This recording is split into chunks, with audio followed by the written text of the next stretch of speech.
Hello everybody, this is part 2 of the mobile responsive navigation bar, and in the last part I showed you how to create this HTML for it, and in this part I'll be showing you how to create the CSS. So let's create a new file. Let's just say that right now we'll call it style.css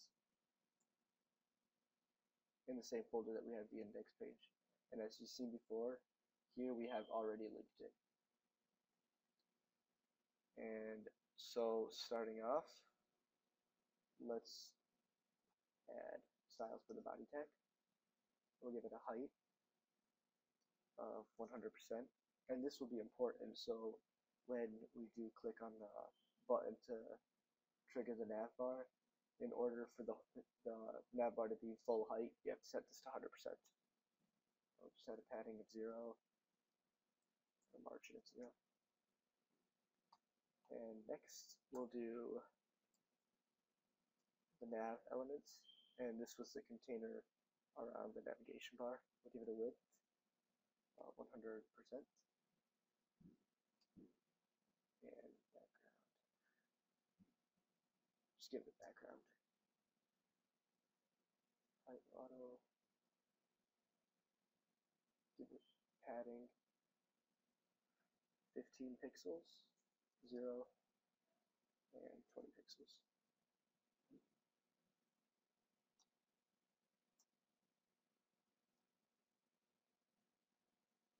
And for the menu button, give the margin 0 so it's all the way, there's nothing around it, and then we'll float it to the left. And border right, 1 pixel, solid, and we'll make that white. Also give it a padding of 5 pixels just so the border isn't right up against it. And so let's just take a look at what that looks like right now. Here I've got, oops.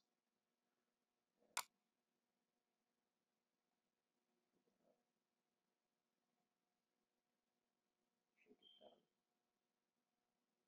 So right now you can see there's some styling, but nothing too fancy or anything. So let's go back here and let's give it some more styling.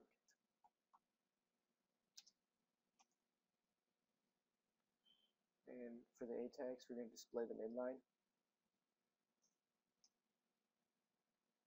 And we'll give it a white color, or the text color will be white. The text decoration none. So it's not underlined. The links aren't underlined. And now next, let's style the UL.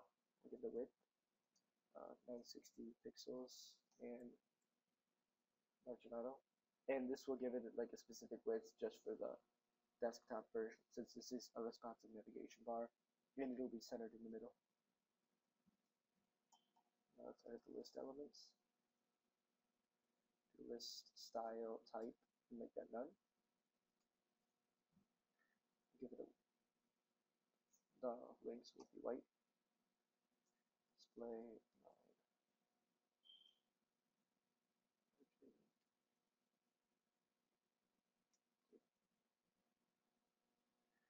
We'll save that.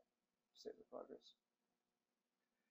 And for that, let's also add a padding. Padding 20 pixels and 15 pixels. And now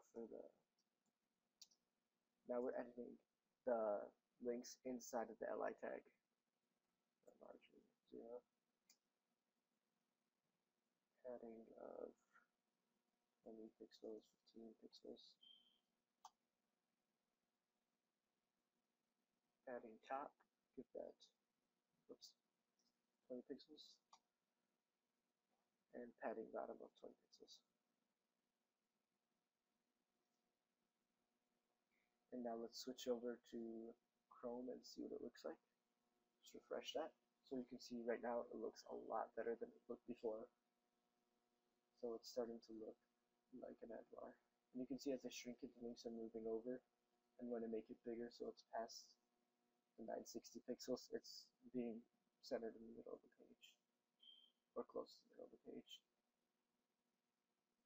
Now let's finish styling it.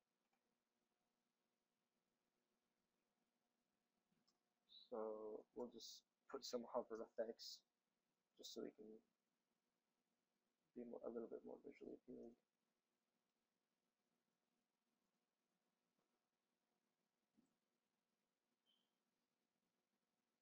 Just give it kind of a really light gray.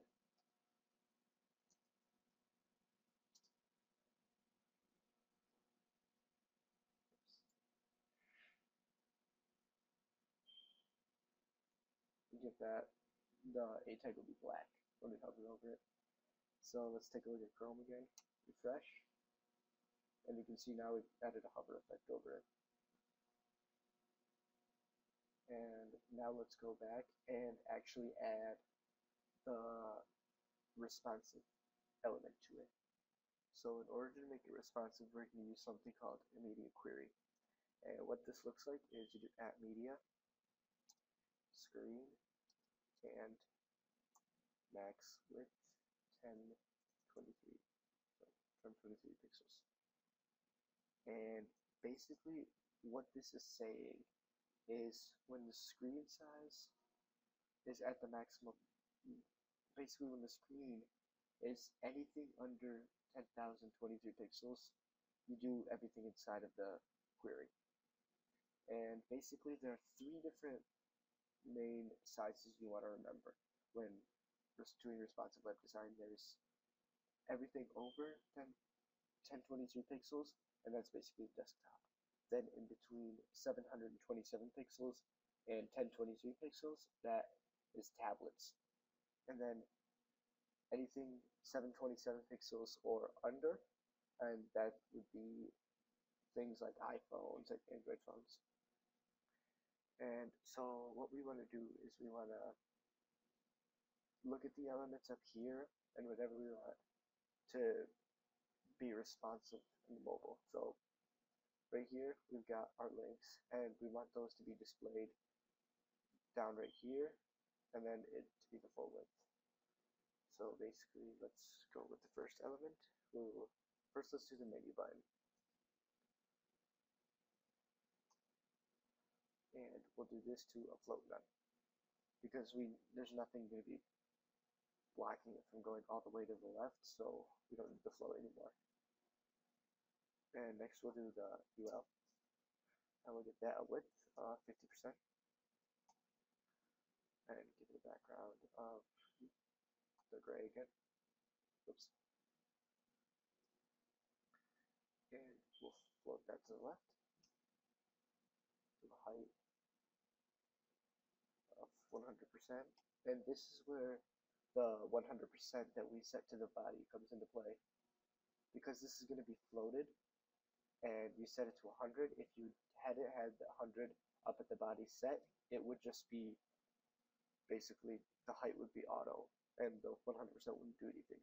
But since we did set it at the body, this is going to work. And we'll do a padding of 0, margin 0, and give a color of white. And let's just take a look and see what that looks like right now. Refresh it, and you can see it does take that 50% width, but the links are off, so let's go ahead and fix that. So they do LI, it will display black.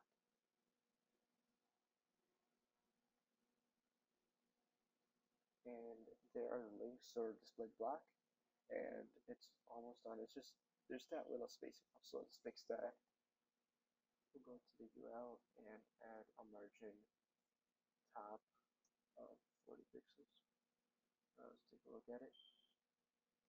And there we go, so we got it fixed. So that is basically the CSS for the responsive navbar. And in the next tutorial, I'll be showing you how to create the actual animation, so when you press on it, it'll actually slide out and have that sliding animation. Thank you for watching this part, and please rate and subscribe. Thanks.